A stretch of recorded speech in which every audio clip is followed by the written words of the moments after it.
Cuando pensamos en un pirata, ¿qué imagen nos viene a la cabeza? Seguro que la de un icono de libertad, de aventura, de rebelión en alta mar. Pero vamos a ser sinceros, ¿cuánto de esa imagen es real y cuánto es pura fantasía, una que hemos ido construyendo a lo largo de los siglos? Y aquí está el quid de la cuestión, la pregunta que alimenta toda nuestra fascinación por ellos. ¿Eran simplemente criminales sedientos de sangre o eran algo más, figuras mucho más complejas, forjadas por un mundo que los oprimía?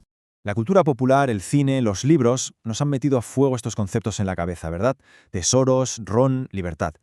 Pero claro, estas ideas tan románticas esconden una historia completamente diferente. Una historia mucho más cruda que encontramos en los registros históricos, no en las novelas. Así que vamos a hacer precisamente eso, vamos a desmantelar el mito. En los próximos minutos vamos a descubrir la verdad, una verdad fascinante y sobre todo muy compleja, que se esconde detrás de la Jolly Roger.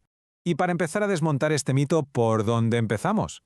Pues por su casa, su oficina y, en muchos casos, su prisión, el barco.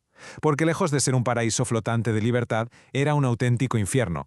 Para empezar, fijaos en esto. Los barcos piratas practicaban lo que podríamos llamar una sobrepoblación táctica. Un mercante del mismo tamaño se las arreglaba con 15 o 20 marineros, pero un barco pirata necesitaba 10 veces más gente para los abordajes. El resultado, unas condiciones de vida dantescas, sin el más mínimo espacio personal ni intimidad. Y si la falta de espacio era un problema, el olor. El olor era una tortura constante. Imaginaos la sentina, la parte más baja del barco.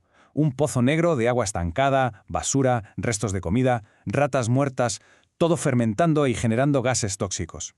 A veces quemaban vinagre para intentar purificar el aire, pero era inútil. La atmósfera de podredumbre era simplemente inescapable.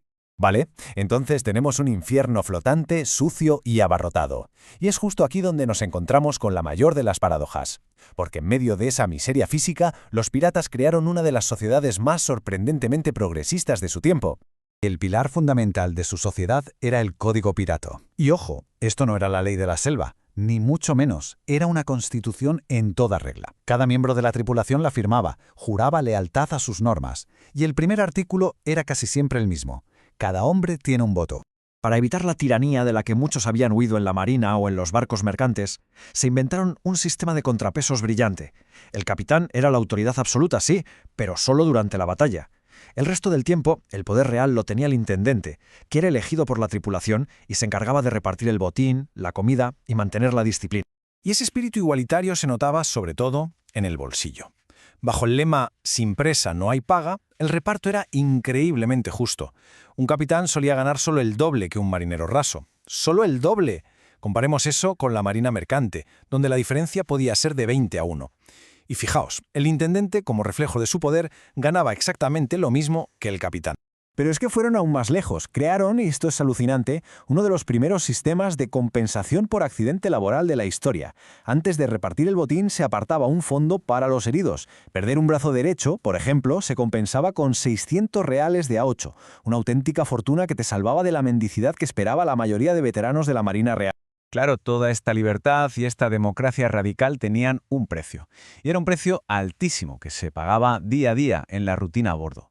Una lucha constante contra la enfermedad, el aburrimiento y, por supuesto, la muerte. La vida a bordo la marcaba el ritmo infernal de las guardias. 4 horas de trabajo, 4 horas de supuesto descanso.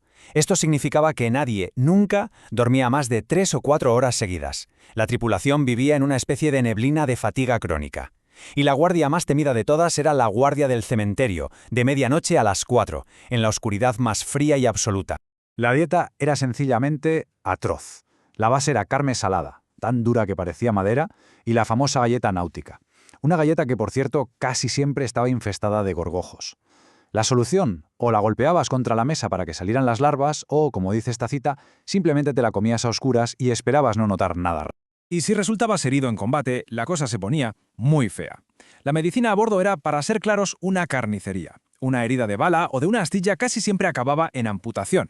Anestesia, olvídate. Un buen trago de ron y un trozo de cuero entre los dientes era todo lo que tenías. Tu supervivencia no dependía de la higiene, sino de la velocidad con la que el cirujano cortaba, serraba y te sellaba el muñón con alquitrán hirviendo. Y aquí viene una de las verdades más brutales. Era muchísimo más probable morir de una enfermedad que por un cañonazo. El escorbuto, por falta de vitamina C, literalmente desintegraba tu cuerpo por dentro. La disentería por el agua contaminada te mataba de deshidratación, e incluso la sífilis se trataba con mercurio, un veneno que te volvía loco antes de matarte. Y todo esto nos lleva al corazón de la cuestión, a la contradicción fundamental que define lo que significaba ser un pirata en la Edad de Oro. Soportaban una suciedad inimaginable, enfermedades terribles, una brutalidad constante. ¿A cambio de qué?